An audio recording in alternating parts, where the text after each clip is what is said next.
하나님께서 오늘 우리에게 주시는 말씀은 구약성경 창세기 22장 8절로 14절 말씀입니다. 창세기 22장 8절로 14절의 말씀입니다. 이 말씀을 교독하도록 하겠습니다. 아브라함이 이르되 내 아들아 번제할 어린 양은 하나님이 자기를 위하여 친히 준비하시리라 하고 두 사람이 함께 나아가서 하나님이 그에게 이르신 곳에 이르니라.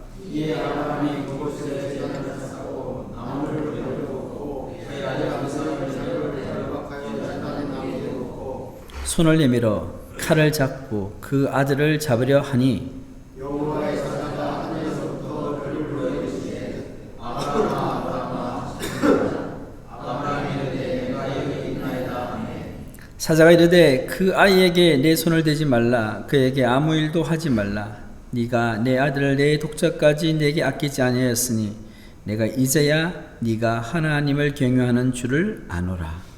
아브라함이 눈으로 살펴본즉 한 순양이 뒤에 있으되 뿔이 숫에 걸려 있는 자 아브라함이 가서 소년을 가져다가 아들을 제사하여 예물로 드렸더라. 함께 봉독하겠습니다. 아브라함이 그 땅 이름을 여호와 이레라 하였으므로 오늘날까지 사람들이 이르기를 여호와의 산에서 준비되리라 하더라. 아멘.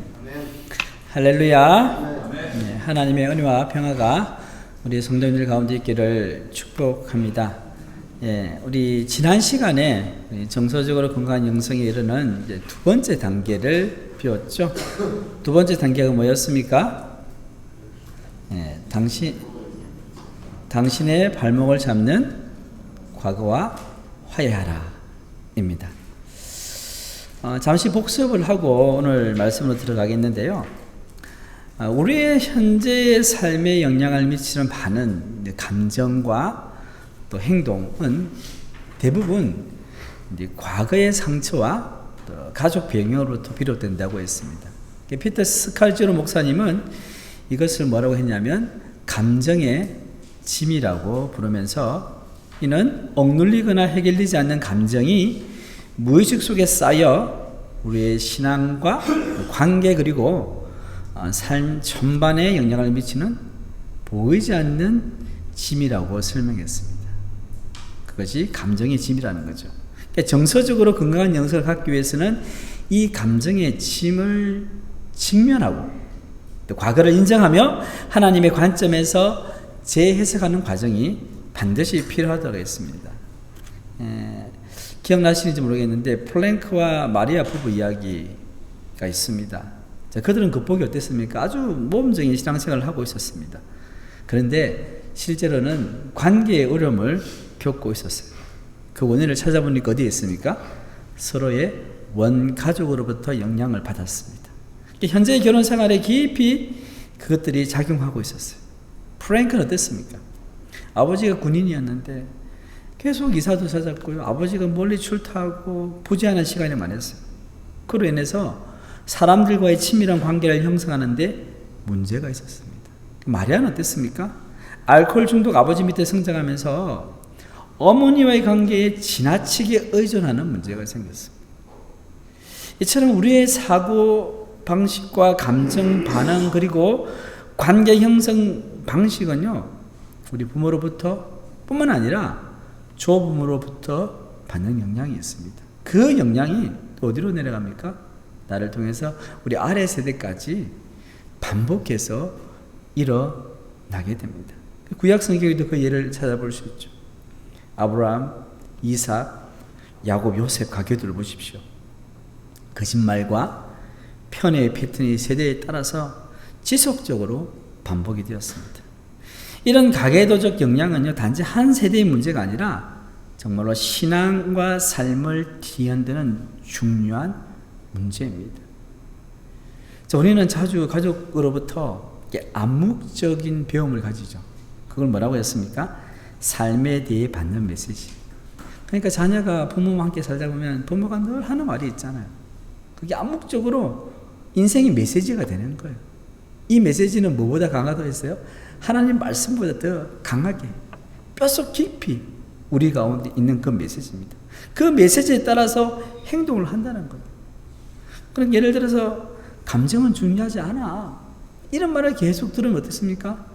내 감정을 돌보지 않고 이성적인 생각이 판단에 의해서 계속 행동하다 보면은 문제가 생긴다는 거죠. 이렇게 해서 이런 메시지들이 무의식 속에 깊이 뿌리 박히게 됩니다. 그래서 하나님의 말씀에 비춰서 그 메시지들을요, 그 잘못된 감정으로부터 이제 새롭게 갱신하는 그러한 작업들이 필요하다고 우리는 배웠습니다. 그래서 여러분, 요셉의 인생을 통해서 요셉은 어땠습니까? 하나님의 관점으로 자신의 인생을 다시 써내려 갔습니다. 왜냐하면 그는 사람들의 악한 행동조차도 하나님의 선하신 뜻 안에서 하나님의 뜻을 이루는 도구로 사용된다는 것을 어느 순간 깨닫게 되었습니다. 사실 요셉은요, 피해자였어요. 철저히 피해자였죠. 그는 과거의 피해자가 아닌 하나님의 구속사의 도구로 자신의 인생을 재해석했어요. 그것은 자신의 과거를 직면했고 그것을 하나님께 올려드림을 통해서 새롭게 갱신하게 되었다는 말씀입니다. 정리를 하면 정서적으로 건강한 영성이란 과거를 직면하고 하나님의 시선으로 해석하며 그 안에서 용서와 회복 그리고 새 삶의 방향을 세우는 것이라 말할 수 있겠습니다. 자, 그러면 오늘은 정서적으로 건강한 영성이 이르는 세 번째 단계인데요. 우리 같이 읽겠습니다. 시작. 한계를 깨달아 그 너머의 삶을 보라 입니다. 한계를 깨달아 그 너머의 삶을 보라. 여러분, 인생을 살아가면서 우리는 늘 자주 한계를 경험합니다. 그런데 정서적으로 건강한 영성에는요, 이제 유인물을 보시면 이제 그 가로의 답이 뭐냐면 벽이에요, 벽. 벽을 돌파하는 고통이 수반됩니다. 벽이라는 이 단어가 생뚱하게 뚝 등장했는데요. 오늘 강의에서 중요한 내용입니다. 다르게 이야기하면 한계를 의미합니다. 살다 보면 많은 종류의 한계를 우리가 경험하게 되거든요. 옛 믿음의 선조들은 그 장벽을 영혼의 어두운 밤입니다. 답은 어두운입니다. 영혼의 어두운 밤이라고 불렀습니다. 자, 벽이라는 단어가 나왔고 영혼의 어두운 밤이라는 단어가 나왔습니다. 이 두 단어가 오늘 강의에서 주 키워드입니다. 자, 과거를 극복하고 미래를 향해 나아가다 보면 어느 순간 커다란 벽에 부딪히는 것을 경험한다는 거죠. 자, 앞 단계에서 과거를 극복하고 미래를 향해 나아가는데 뭐가 있다고요? 벽이 있다는 거. 예상치 못한 영혼의 어두운 밤이 찾아온다는 거. 그러니까 자신의 통제를 넘어서는 상황이나 위기를 맞이한다는 말입니다. 우리 앞을 가로막는 이 벽의 본질을 이해하지 못하면 오랜 시간 동안 고통과 혼란을 겪게 됩니다. 하지만 그 벽을 하나님의 무엇으로요? 답은 선물입니다. 그 벽을 하나님의 선물로 받아들인다면 우리 삶은 영원한 변화를 이룰 수 있습니다. 그럼 더 자세히 한번 살펴보겠습니다. 자, 첫 번째는요, 여행길에 오른 그리스도인들입니다. 우리 모든 그리스도인들은요, 여행길에 올랐다는 거예요. 우리 인생을 우리가 나그네 길이라 하잖아요. 그러니까 천국을 향한 순례길이고 여행길이라는 거죠. 자, 이런 관점을 가지고 우리가 이해해 볼 필요가 있는데요. 자, 성도 여러분, 그리스도를 따르는 우리의 삶은요, 일종의 뭐라고요? 여행과 같습니다. 그 여정에는 이동과 움직임, 멈춤과 출발, 가다 보면 우회하기도 하죠, 그죠? 가다 보면 지연도 해요, 여러분들. 어떤 사고가 발생하고요. 그러다 보면은 예정된 시간보다 빨리 출발할 수도 없고요. 또 늦게 도착할 수도 있는 거예요. 그리고 미지의 세계를 향한 여행이 모두 포함되는 겁니다. 그러니까 우리의 인생은 사실 예측할 수도 없고 예측한다 할지라도 그대로 되지 않는 경우가 너무 많다는 거죠. 성경의 인물들 보면 아브라함의 인생을 한번 보십시오. 모세의 인생도 그렇고 다윗의 인생도 그렇고 그들이 계획대로 되었습니까? 하나님의 선하신 인도하심에 따라 그들은 여행길을 걸어갔습니다. 그런데 성경에 수많은 인물들이 있지만 가장 불쌍한 사람이 있어요. 그 사람이 누구냐면 가룟 유다입니다. 가룟 유다. 가룟 유다는요, 제자로서 예수님과 함께하는 여행을 떠났어요. 그런데 어느 순간부터 그 예수님과 함께하는 여정이 환멸을 느끼게 된 거예요. 내가 이분과 잘못 왔구나.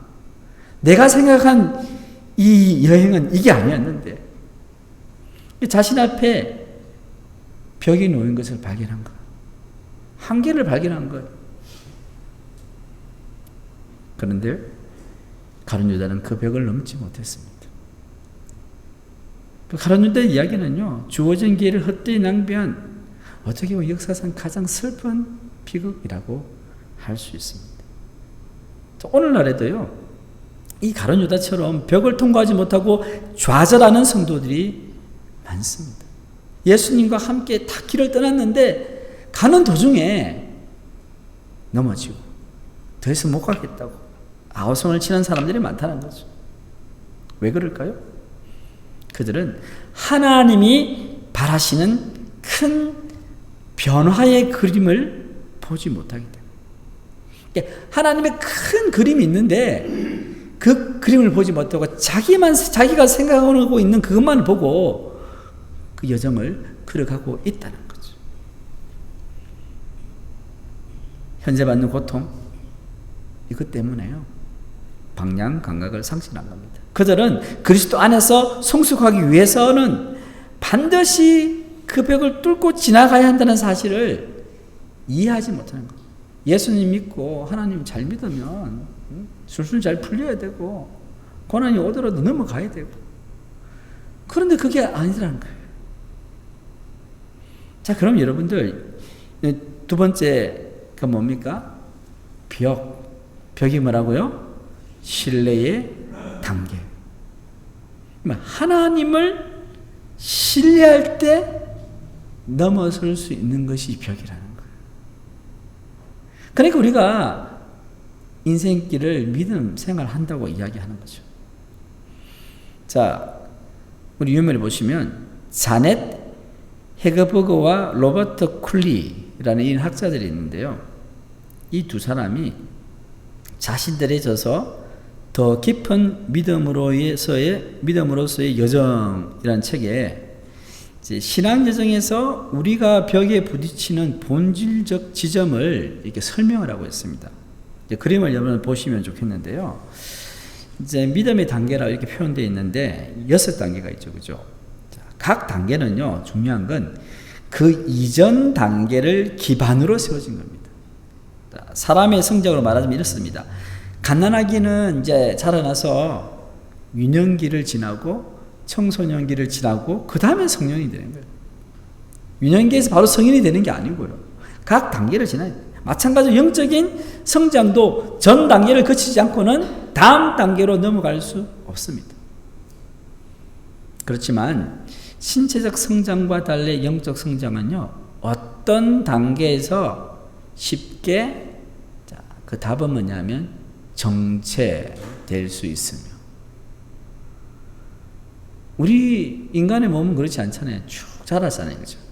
근데 영적인 건 그렇지 않다는 거예요. 어떤 단계에서 딱 정체돼가지고 멈춰 있다는 거예요. 더 이상 나가지 않기로 선택할 수도 있는 거예요. 아울러 동시에 여러 단계에 있을 수도 있다는 거예요. 그러니까 여러분 이 그림을 보시면 이 여러 가지 단계가 있는데요, 기계적으로 생각하시면 안 돼요. 그러면서 이걸 보시면서 제가 쭉 이제 설명을 할 건데, 이제 본인이 어떤 단계에 있는지 한번 점검해 보시면 좋을 것 같아요. 내가 여러 단계에 서 있을 수도 있어요. 그리고 어떤 단계에 내가 딱 멈춰서 있을 수도 있고요. 자, 1단계는 뭐냐? 하나님을 알고 삶이 변화됨. 자, 어린이이든지 어른이든지 그리스도를 만나 신앙의 여정을 또는 여행을 막 시작하는 단계입니다. 그러니까 우리에게 하나님 은혜가 필요하다는 걸 깨닫고 그분과 관계를 맺기 시작한 거예요. 예수님을 믿은 거예요. 중생호가 거듭났어요. 하나님을 알게 되었어요. 그 단계입니다. 이 단계는 뭡니까? 뭐예요? 제자도. 자, 이 제자도 단계는 뭐냐? 답은 하나님이에요. 하나님이 어떤 분인지 그리스도의 제자가 된다는 것이 무엇을 의미하는지를 배우는 단계예요. 예수님의 제자로서 내가 살기로 결단하고 그 길을 걸어가는 단계를 이야기합니다. 신앙 훈련을 통해서 기독교 공동체 일원으로 뿌리를 내리는 시기입니다. 자, 3단계는 뭡니까? 활동적인 삶이에요. 이제 교회에 다 적응도 하고요. 교회에서 조금씩 봉사도 하고 이렇게 섬김을 하는 거예요. 어딘가 소속되어서 하나님을 위해서 사람들을 위해서 섬기는 활동을 합니다. 자, 3단계에서 4단계 사이에 뭐가 있어요? 예, 벽이 딱 놓여 있습니다. 자, 이 벽은요, 여러 가지로 생각할 수 있어요. 한마디로 이야기한다면 한계 상황이에요. 육체적으로 또는 정신적으로 아니면 영적으로 딱 한계 상황이 더 이상 나갈 수 없는 상황. 이게 벽이잖아요. 3단계에서 4단계 넘어가야 되는데 그렇지 못한다. 그 다음에 뭐가 나옵니까? 벽 다음에 4단계의 내적 여정이 나옵니다. 자, 그래서요, 벽과 내적 여정은 아주 밀접하게 연관되어 있습니다. 자, 앞길을 가로막는 이 벽 때문에 내적 여정을 시작하기도 하고, 어떤 경우는 내적 여정을 통해 이 벽을 통과하기도 합니다. 자, 이 벽이, 가로의 답은 하나님. 이 벽이 누구로부터요? 하나님으로부터 왔다는 것을 기억하는 게 중요합니다. 그냥 이렇게 어쩌자 생긴 것이 아니고요. 우리 신앙생활하면서 어떤 벽이 딱 부딪히게 되면 하나님께서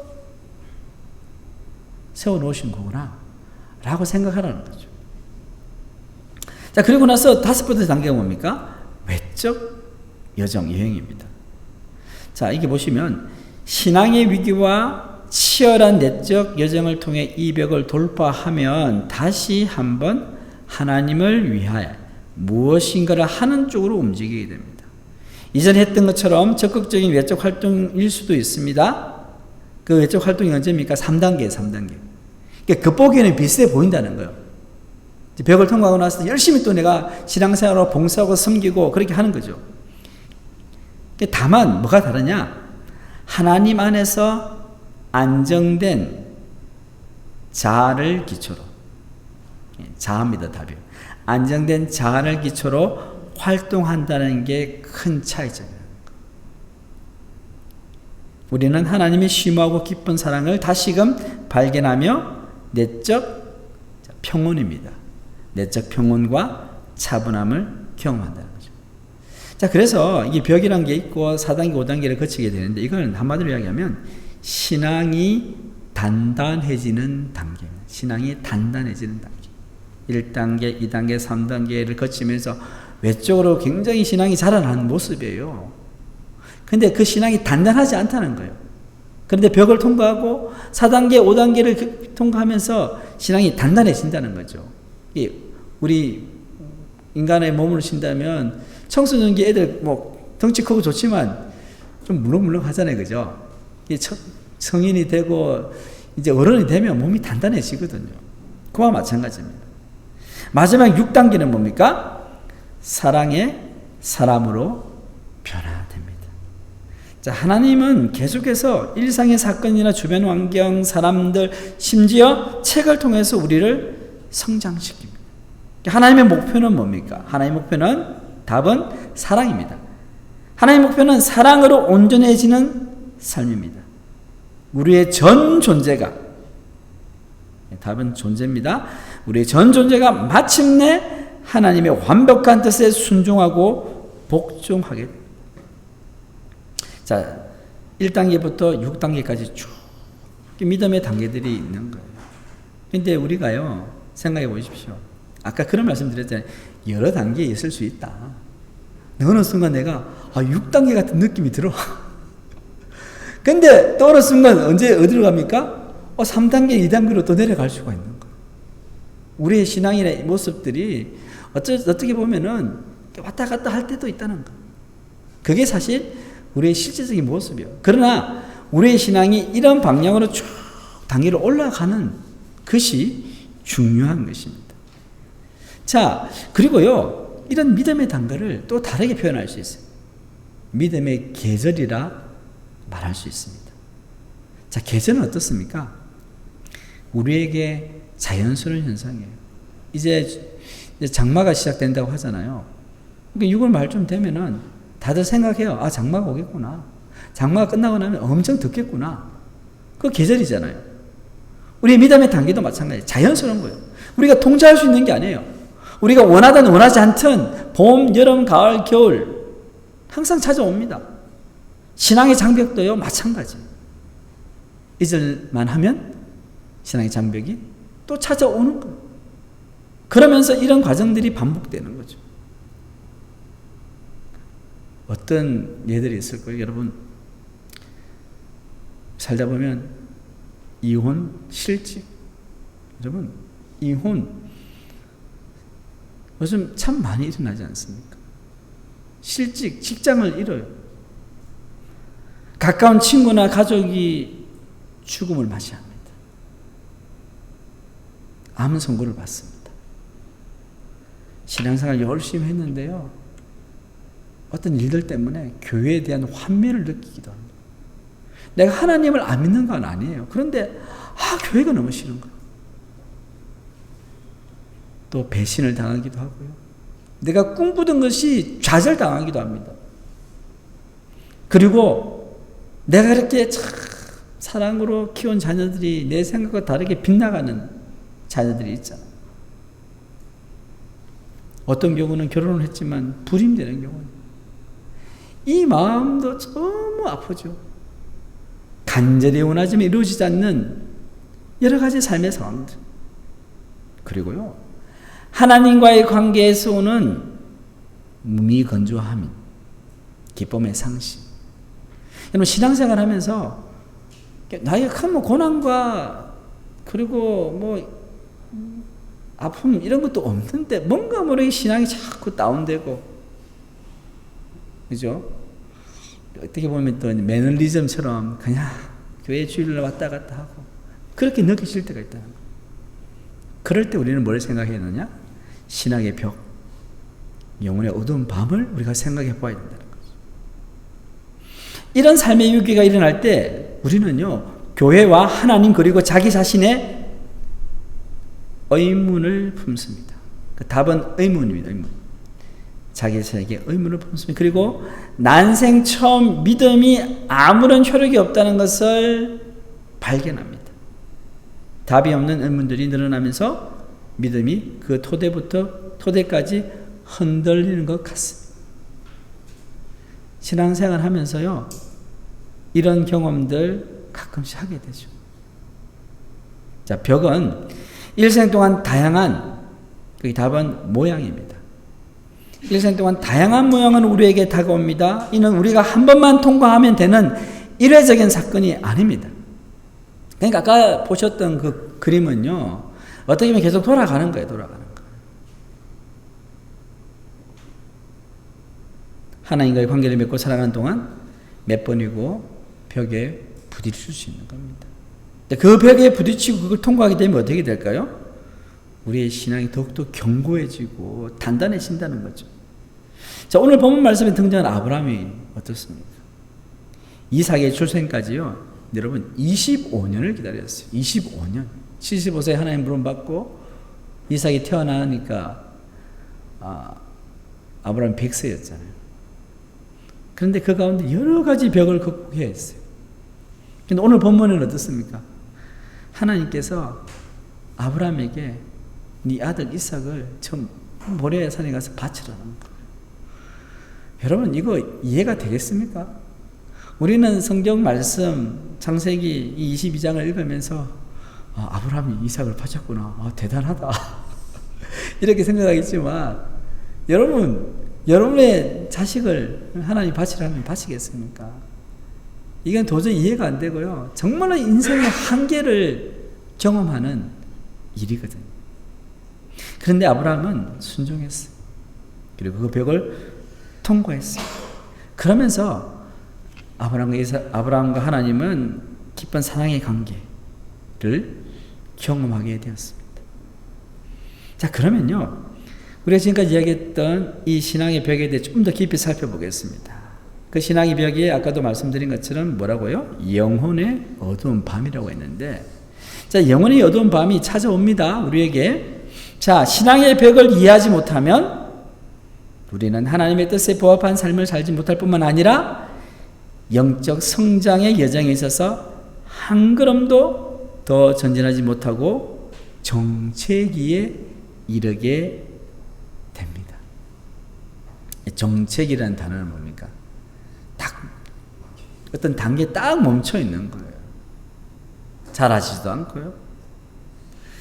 자, 유인물 보시면, 자, 약 500년 전에요, 기독교 신비주의의 거장인 십자가의 성 요한이라는 분이 있어요. 그분의 저서가 제목이 영혼의 어두운 밤이에요. 영혼의 어두운 밤. 이 책에서 보면 신앙 여정을 초보 단계, 또 성숙한 자의 단계, 그리고 완성된 자의 단계로 나누었습니다. 그래서 초보 단계에서 자, 완성된 단계로, 완성된 자 단계로 나아가려면 어두운 밤 또는 벽이라는, 여기서 나왔네요, 하나님의 선물을 받아들여야 한다고 주장하고 있습니다. 자, 이 어두운 밤은요, 이제 성요한이 이야기하는 내용이 뭐냐면, 어두운 밤은 우리의 애정과 열정을 제거하고 신앙을 재정비하는 하나님의 방법이라는 거예요. 자, 여기서 애정과 열정이라는 이 표현은 뭐냐면요, 굉장히 이거는 능동적인 거예요. 인간으로부터 나오는 능동적인 행동을 이야기하는 거예요. 그러니까 항상 우리가 신앙생활을 함에 있어서도 우리가 주님을 신뢰하고 주님을 따라간다고 하지만 늘 우리가 뭐가 있어? 우리의 육신의 몸을 입고 우리의 본성이 있기 때문에 그것에 의해서 좌지우지되는 경우가 많다는 거예요. 그러니까 하나님은 이제 어느 순간 되면 우리의 열정과 애정까지도 이게 불순물처럼 이렇게 제거하기를 원하신다는 거예요. 더 완성된 단계로 온전한 신앙의 모습으로 우리를 세우기를 원하신다는 거죠. 그게 이제 이 어두운 밤의 방법입니다. 자, 어두운 밤을 통해서요, 우리는 그분의 사랑 안에서 기뻐하며 하나님과 더 충만하고 부유한 관계로 들어갈 수 있습니다. 자, 여러분, 그렇다면요, 자, 유인물 보시면 우리가 어두운 밤을 지나고 있음을 어떻게 알 수 있을까요? 자, 우선 하나님의 임재를 더 이상 느끼지 못합니다. 메마르다는 거죠. 신앙이 메마르다는 거죠.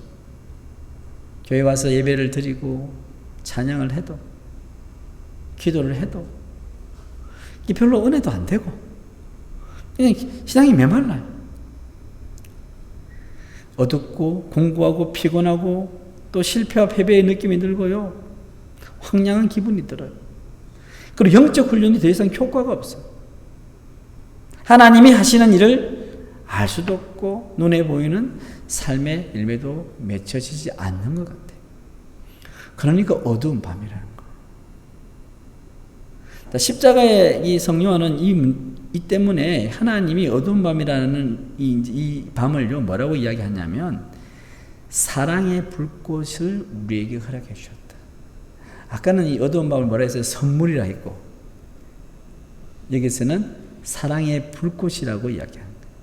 굉장히 당사자인 우리에게는 어두운 밤이고 참 고통스럽고 힘든 시간들인데, 결국은 그것을 통해서 하나님이 우리를 아름답게 견고하게 온전하게 세우시기를 원하시는 뜻이 담겨 있다. 그렇기 때문에 그게 오히려 선물이 될 수 있고 하나님의 사랑의 불꽃이 될 수 있다는 거. 그래서 이 어두운 밤을 통해서, 자, 영적 초보자들은요, 다음 7가지 치명적인 죄들에서 정결케 되어야 한다고 말합니다. 정결케 된다는 것을 다르게 표현하면 정화되어야 된다. 깨끗이 되어야 된다는 거죠. 7가지 치명적인 죄들 보시면 첫 번째가 뭐예요? 교만입니다. 교만. 자, 여러분들 우리가 교만, 여기 보면 영적 탐욕, 영적 사치, 분노, 영적 과식, 영적 시기심, 다툼 이런 이제 죄들이 있는데 사실 이런 것들은 눈에 잘 드러나지도 않고 우리가 정확하게 이걸 딱 말하기가 쉽지 않아요. 이런 죄들은 어디에 있어요? 우리 안에 있는 거예요. 하나님만 보실 수 있는, 웬만해 가지고는 서로가 잘 몰라요. 교만한지도 모르겠고 영적으로 탐욕인지는 몰라요. 그런데 이런 어두운 밤이라는 이 과정을 통해서 하나님께서 이런 부분들까지 깨끗이 제거하기 원하신다는 거죠. 자, 보시면 교만은 뭡니까? 다른 사람을 정죄하려 들고, 정죄입니다. 정죄 답은 그들의 잘못에 대해 인내심을 가지고 기다려주지 못하는 거예요. 이게 교만이라는 거예요. 영적 탐욕은요, 하나님이 주신 영성에 만족하지 못합니다. 내적인 삶과 영혼의 부유함을 추구하기보다는 끊임없이, 여기 답은 지적입니다. 지적으로만 배우려고 들고 늘 많은 양의 책을 읽습니다. 여러분, 기독교 서적 많이 읽으면 좋지 않나요? 좋잖아요. 그리고 성경책 많이 읽으면 좋잖아요. 자, 그런데 뭐라고 이야기합니까? 그것을 영적 탐욕이라 합니다. 어떤 동기를 가지고 성경을 읽고 그리고 신앙서적을 읽고 그 지식을 취하느냐, 하나님은 그걸 보신다는 거죠. 세 번째는 영적 사치입니다. 하나님, 그분보다 하나님이 주시는 영적 축복에서 더 많은 즐거움을 찾습니다. 자, 이건 뭡니까? 영적 사치는 말도 저는 처음 듣는데, 하나님 그분보다 뭐요? 하나님이 주시는 영적 축복. 쉽게 말하면 이거예요. 여러분 들어보셨을 거예요.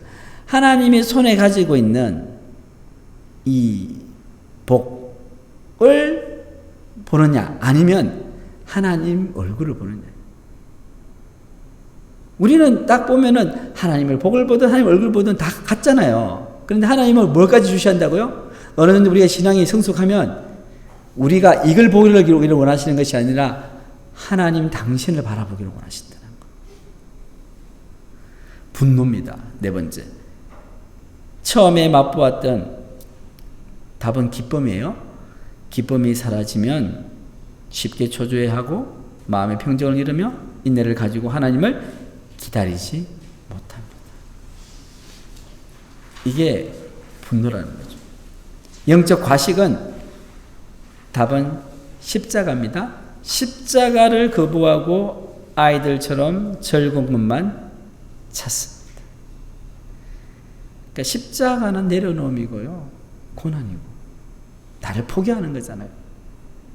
그러니까 신앙생활을 잘 하고 있는 것 같지만 은근히 십자가를 거부하고 즐거운 것만, 이것도 잘 몰라요. 우리가요. 주님만 아신다는 거죠. 영적 시기심입니다. 여섯 번째, 다른 사람들이 나보다 영적으로 성장하는 것을 보면 불행하다고 느낍니다. 항상 다른 사람과 뭐 한다고요? 비교합니다. 자, 이 비교라는 것은 참 쉽지 않습니다. 눈에 보이니까, 귀에 들리니까 자꾸 이 비교의 어떤 논리가 자꾸 돌아가는 거예요. 그게 시기심이라는 거죠. 마지막은 나태함입니다. 힘든 일을 보면 동그란 그 아래 답은 도망치려 합니다. 이들의 목표는 좋은 느낌과 영적 즐거움입니다. 이게 아까 전에 이야기했던 영적 과식과도 연결되죠. 힘든 일을 보면 도망치려 한다. 이것도 나태함이라는 거죠. 이런 어떻게 보면 눈에 보이지도 않고 어떻게 보면 죄 같지도 않는 죄들을 하나님은 우리 가운데서 깨끗이 제거하기를 원하신다. 그런데 그걸 어떻게 우리가 알 수 있느냐? 영적인 어두운 밤을 통과할 때 알게 된다는 거죠. 보통 때는 잘 몰라요. 벽에 부딪히게 되면 왜 하나님이 우리에게 벽을 딱 허락하셨을까? 이거 걸러내라. 이거 걸러내라.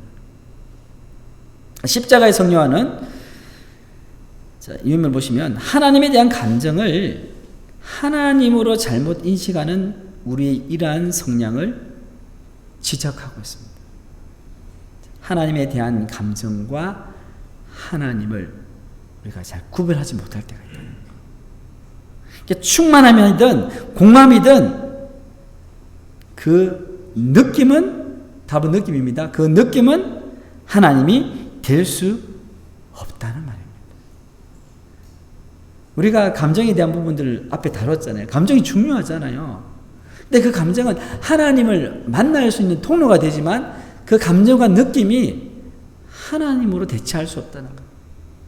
느낌이 중요하지만, 그러나 우리가 신앙의 깊이가 깊어지고 주님 앞으로 나가면 이 감정들을 제거하고 오직 하나님만 바라볼 수 있는 그런 영적 눈이 열려야 된다는 거죠. 또한 감정은 우리가 하나님의 뜻을 알아차릴 수 있는 수단이지 그 자체가 아니다는 거예요. 자, 하나님이 아닌 하나님에 대한 감정을 숭배하지 않으려면 우리의 영혼이 강건해야 되고 정결해야 됩니다. 자, 그래서 이에 대해서 십자가의 성령화는 이렇게 말합니다. 여러분 같이 한번 읽어볼까요? 하나님은, 시작.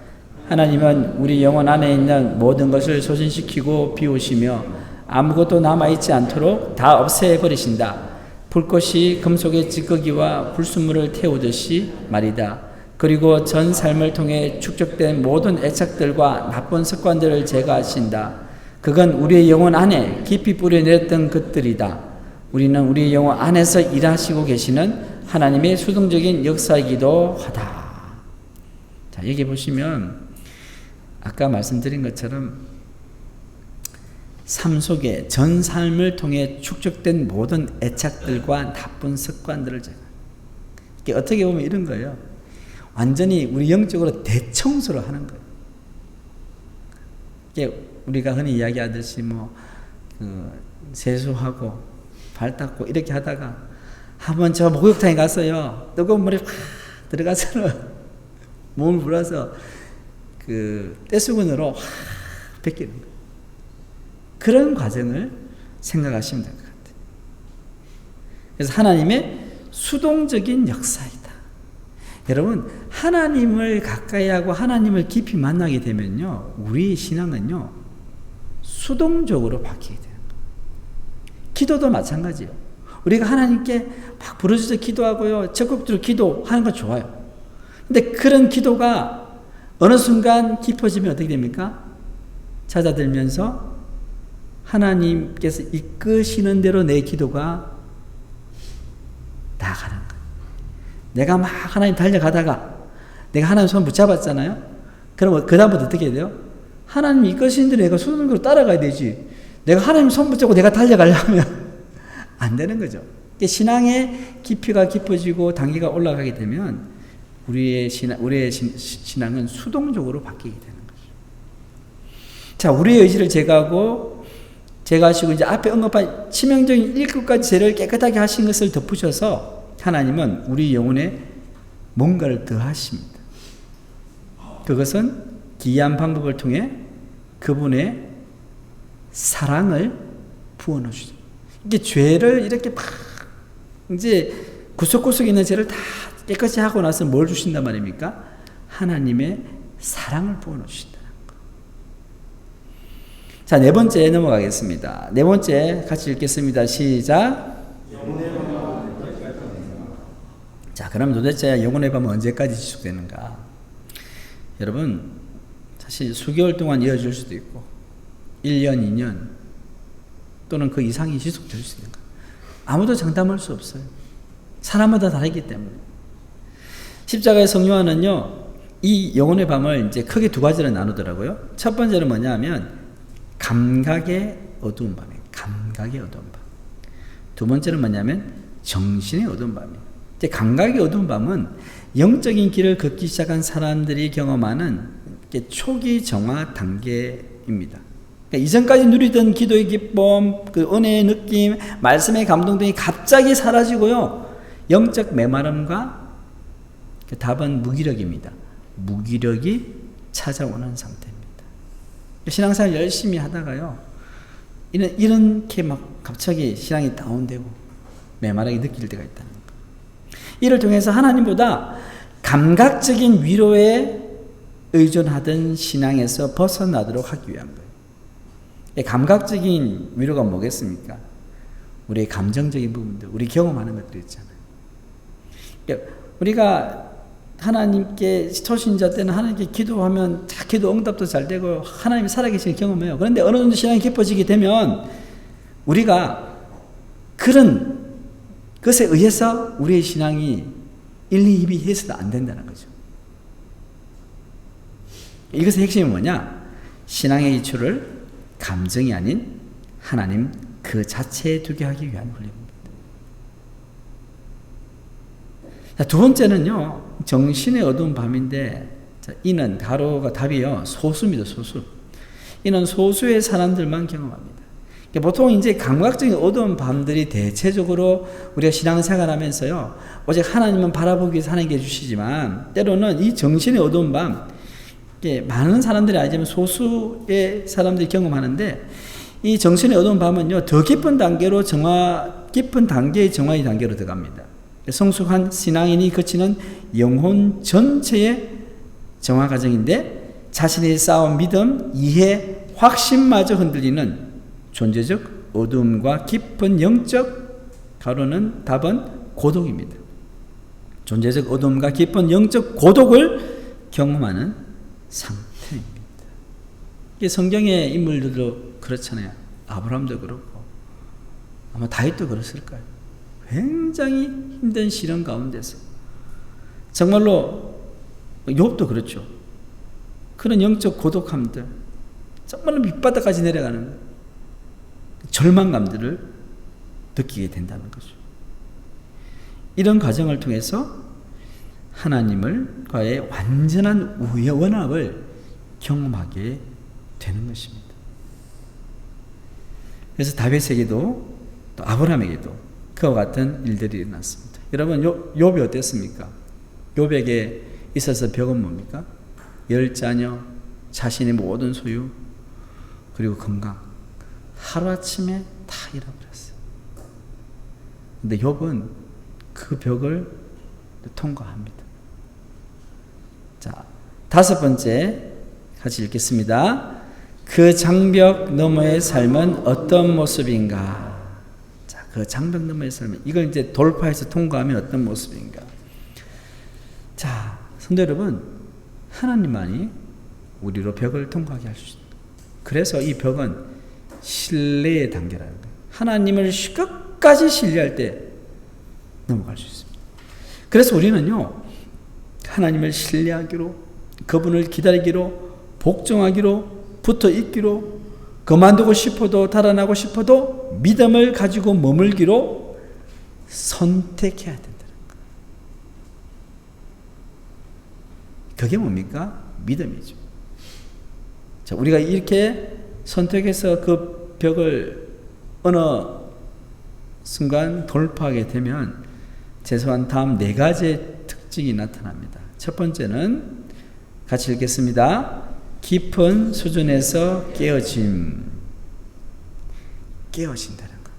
나 자신이 깨어진다. 다르게 쉽게 이야기하면 겸손해지고 낮아진다는 거죠. 벽을 통과하기 전 우리는 지식에서 떠나서 참 하나님을 알려고 하기보다는요, 선악을 결정하는 권리를 행사하고 싶어서 지식을 추구합니다. 우리가 알고 있는 이런 것 때문에 판단하고 다 그렇게 하잖아요. 그러나 이 벽을 통과하면요, 상한 심령을 가지는 거예요. 깨어진다는 건 내 마음에 상해진다는 거예요. 그러면서 다른 이들을 판단하지 않습니다. 이게 답은 판단이에요. 자신이 깨어지고 겸손해지면요, 자신이 알고 있는 모든 지식을 가지고 사람들을 판단하지 않는다는 거예요. 그래서 칼 바르트는 이런 말을 했습니다. 죄의 근원과 그 뿌리는 곧 자기 자신과 이웃의 심판자가 되고 싶은 교만함이다. 우리 같이 한번 읽어볼게요. 시작. 죄의 근원과 그 뿌리는 곧 자기 자신과 이웃의 심판자가 되고 싶은 교만함이다. 진정으로 하나님 앞에 깨어지고 가내린 사람은요, 타인에게 상처를 잘 받지도 주지도 않습니다. 누군가를 판단하는 일이 사실은 타인에게 상처를 주는 경우가 참 많거든요. 자, 두 번째입니다. 같이 읽겠습니다. 거룩한 신비를 인식함. 자, 여러분, 하나님은 우리가 결정하거나 지배하거나 소유하거나 명령할 수 있는 대상이 아닙니다. 그럼에도 우리는 어떻습니까? 여전히 하나님의 분명한 속성, 사랑, 전지전능하심을요, 이용할 때가 있어요. 그분을 지배하고 소유하려고 합니다. 이게 우리가 의도적으로 그분을 내가 소유하겠다, 지배하겠다 이게 아니라 나도 모르게 그 하나님의 사랑을, 그 하나님의 전지전능함을 이용하려는 죄의 본성이 있다는 거죠. 하나님 우리 안에서 그리고 우리 곁에 계시지만 우리와는 전적으로 다르죠. 그래서 어거스틴은 이런 말을 했습니다. 같이 읽겠습니다. 이해할 수 있다면 그 하나님은 하나님이 아니다. 그래서 하나님을 우리가 이해할 수 없기 때문에 우리의 삶 가운데 일어나는 많은 일들 중에 우리가 이해할 수 없는 일들이 참 많다는 거예요. 그렇기 때문에 우리가 하나님을 믿는 거죠. 우리가 모두 다 이해할 수 있다면 왜 하나님을 믿겠습니까? 인생 살아가다 보면요, 이해할 수 없는 일. 그래서 어떤 분들은 이야기합니다. 내가 하나님 앞에 가면 이건 내가 꼭 물어보고 싶다. 하나님 왜 그렇게 하셨는지. 얼마나 답답한 그런 말을 하겠어요. 이해가 안 되니까요. 그래서 우리가 하나님을 믿는다. 자, 세 번째 읽겠습니다. 인내함으로 하나님을 기다림. 자, 100을 넘게 되면요, 인내하고 기다리게 됩니다. 자, 우리의 심령이 깨어지고 나면 하나님이 얼마나 놀랍고 경이로우시며 신비한 분인지를 인식하게 됩니다. 그렇게 되면 하나님을 기다리는 힘도 커집니다. 여러분, 기다림이라는 것이 참 어렵죠. 기다림을 좋아하는 사람은 별로 없을 거예요. 그런데 여전히 우리는 뭔가를 기다리고 있습니다.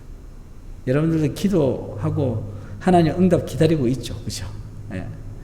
왜 이렇게 응답 안 해주시나? 다 한두 가지는 다 했을 거예요. 그런데 하나님을 기다리는 힘도 커진다. 기다리는 것도 힘이라는 거예요. 여러분. 벽을 통과한다는 것 유물입니다. 벽을 통과한다는 것은 우리 내면 깊이 박힌 하나님을 위해 뭔가를 준비하고 일을 벌이고 성과를 내야 한다는 목적입니다.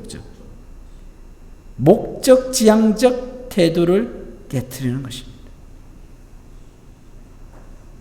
자, 하나님을 기다리는 것은 뭡니까? 여러분, 우리는 다 목적을 가지고, 목표를 가지고 있어요. 그래서 기도하고. 야, 하나님은 뭐에 관심이 있을까요? 왜 우리를 기다리게 하실까요? 자, 우리 시편 130편 5절에 6절 말씀 있죠? 같이 한번 읽어보겠습니다. 시작. 나 곧 내 영혼은 여호와를 기다리며 나는 주의 말씀을 바라는도다. 파수꾼이 아침을 기다림보다 내 영혼이 주를 더 기다리나이다. 아멘. 이 말씀 보시면요, 내 영혼은 여호와를 기다리며, 그리고 파수꾼이 아침을 기다림보다 내 영혼이 뭐를 더 기다린다고요? 주를 더 기다려. 여러분, 우리가 정말 기다려야 될 것은 하나님 자체입니다. 하나님을 바라고 하나님을 기다려. 그래서 우리가 어떤 기다림, 어떤 기도의 제목 좋아요. 그리고 열심히 기도하지만 하나님을 철저히 기다리고 하나님을 바라볼 때 결국 어떻게 될까요? 하나님의 사랑 가운데 가게 됩니다. 하나님이 가장 원하시는 건 뭐냐? 우리가 하나님의 사랑 안에, 그 교제 안에 들어와서 함께 교제하는 것이죠.